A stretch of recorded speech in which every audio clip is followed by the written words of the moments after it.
The Washington Nationals defeated the Houston Astros by a score 6-2 in the winner-take-all Game 7 Wednesday night to win the 2019 MLB World Series. Andy Scholes was in the Nationals locker room post-game to get the team's reaction.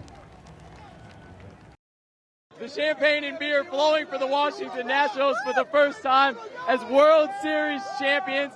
And this was a team of destiny. Every time they had their backs against the wall, they figured out a way to get it done. And in Game 7 of the World Series, it was Howie Kendrick with the big 2-run home run. I'm so happy for the organization, for the city. I hope they're ready for a party because we're coming home. Yeah, there was some heartbreak in the past, but nothing but love here, and we're just enjoying the ride. What do you got to say to the fans waiting in D.C. for you? Oh man, I hope to see them loud, excited just like we are. We couldn't be happier. You know, I think the fans have been behind us all year. We showed them that we were going to continue to fight for them and give it our all, and I'm just happy we got it done for him. He's amazing. Amazing. It's amazing. It's amazing. He's 21. Look at this. Yeah.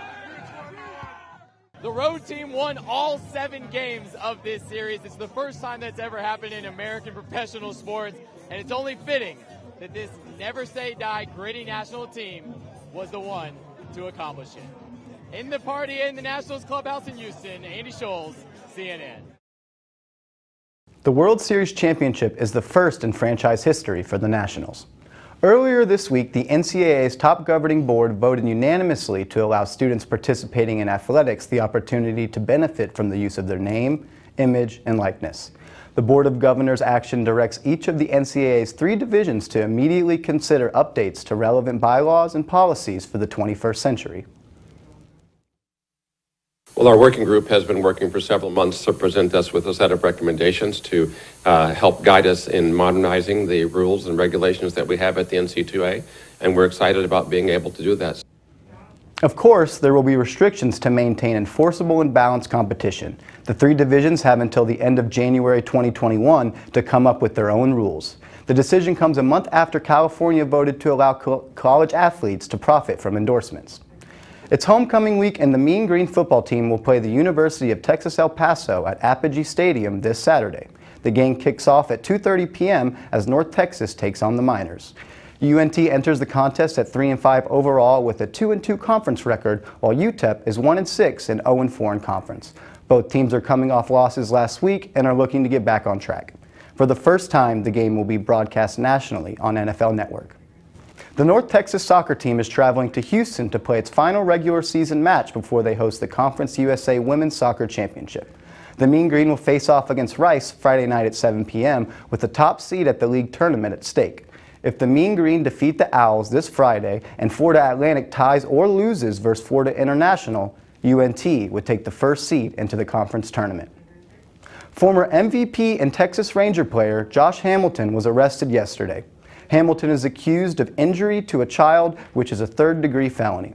According to a Keller police affidavit, Hamilton physically beat and threw a chair at his 14-year-old daughter this past September. He posted his bail, which was $35,000. Coming up, we'll show you how the color blue is being used to make sure everyone feels included this Halloween. Here at the Corinth Adult Flag Football League, the goal is to put the players first. Due to the dissatisfaction of how the previous league the 2 commissioners played in was ran, Jared Hankins and Chris Shapley decided to start their own league. We've been playing in leagues in Denton and Louisville for years, so we just decided that we were struggling a lot with Denton on Saturdays. They had bad revs, weren't running it well, weren't really progressing with it, just bare minimum, so we decided we wanted to try to do something a little better. Even though it was the league's first season, the team and player turnout was much better than expected. There were 10 teams and nearly 150 players that participated. We got together with some of the other teams and discussed if we started our own, would they be willing to move away from that other league and join ours, and they said yes, and so that's how it started, that's how it was born. So the 2 commissioners are doing things that other leagues in the surrounding areas are not to ensure that teams will return for the following seasons. So setting it up to where they can play 2 a week is nice. You know, doing other little things like trying to stay involved with the players, communicate with them more, doing video highlights and stuff like that is something that people seem to respond to. When building a league from the ground up, the communication between the players and the league management is critical. build a relationship, build your trust. And then that way you can get people to trust you enough to give you their hard-earned money. You know, people work 8 hours a day. They got to give you their $50, $40 a week, you know, a month, whatever it is they're paying. You know, they got to trust you before they do that. They got kids, they got jobs, they got gas. So, you know. The next one we hope to do is going to be May 28th, I believe is where we're looking to start right now. That could change. We're securing our fields right now for that. So, but really ideally for a year for the Saturday League, and then hopefully we can grow to do more days a week as we continue to expand. For NTTV, I'm Marshall Green.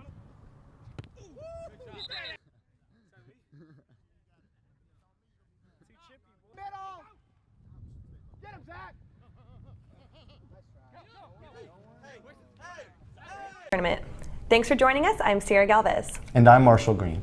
After winning the Conference USA tournament this past Sunday, the Mean Green soccer team will travel to Fayetteville, Arkansas to take on the Razorbacks in the first round of the NCAA tournament. For the third time in a row, John Hedlund will lead UNT into the NCAA tournament. With the Mean Green losing in the first round of the tournament in the last 2 seasons, the coaching staff believes the experience the team gained will benefit it this time around.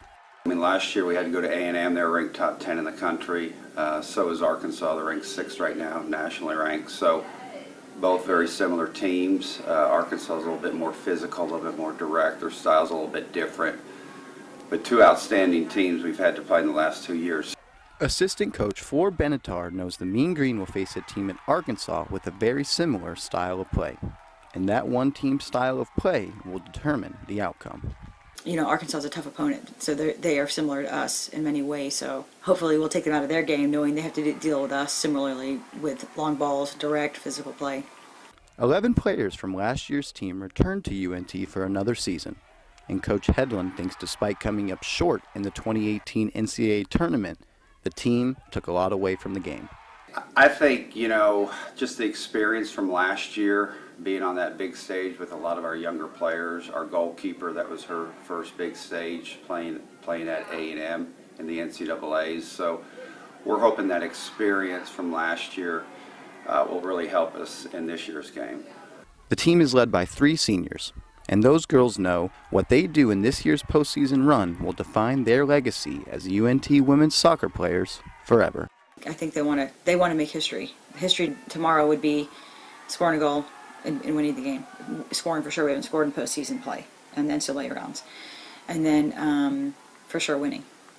So that would be huge for this. It would break history. And so those seniors would not only have that piece of history, but other pieces to go along that we've covered through the year. Brand new facility, conference title, All-American, you know, so just other pieces of the home stretch, the winning streak. Those are all pieces that have come together this year, but this would be the icing on the cake for sure. The game is scheduled for November 15th and will kick off at 6:30. October is Domestic Violence Awareness Month. I spoke to a local organization about the importance of awareness. Since 1980, Denton County Friends of the Family has provided free services for victims of domestic violence, rape, and sexual abuse. Program Coordinator Cassandra Berry understands the importance of awareness. As an undergraduate, witnessed a best friend being beaten by her boyfriend, and it was in 1980, the same year that the Denton County Friends of the Family were opening their doors and had no clue that it had a name to it. All month, the group will host awareness events, including an annual reading of the names of women who lost their lives at the hands of their abusers. This powerful event is scheduled for Thursday, October 25th on Facebook Live. Reading out the 174 names can be very moving, very eye-opening, and it really brings a face, in a way, to the knowledge that domestic violence does exist. And unfortunately, 174 is the highest number in the last decade in the state of Texas.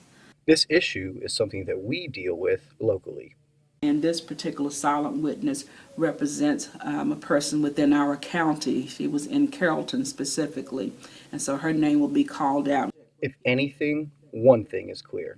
Wanting to let our clients know that they're not alone, that they can survive, and that we're here to help them through the process. Friends of the Family is looking forward to their future. With next year being its 40th year anniversary of providing services, don't expect the group to slow down. If you or a loved one finds themselves in a situation where you are affected by domestic violence, call 940-382-7273 for the 24-hour crisis hotline. The UNT football team had its first practice in its new indoor practice facility this week. Inside the Lovelace and McNatt Families facility, there is a full-size football field, track running lanes, an elevated platform for media members, and a lounge and kitchenette area. The facility will mainly be used by the football team, but it is also open for soccer, softball, track and field, and any other sports program affected by inclement weather.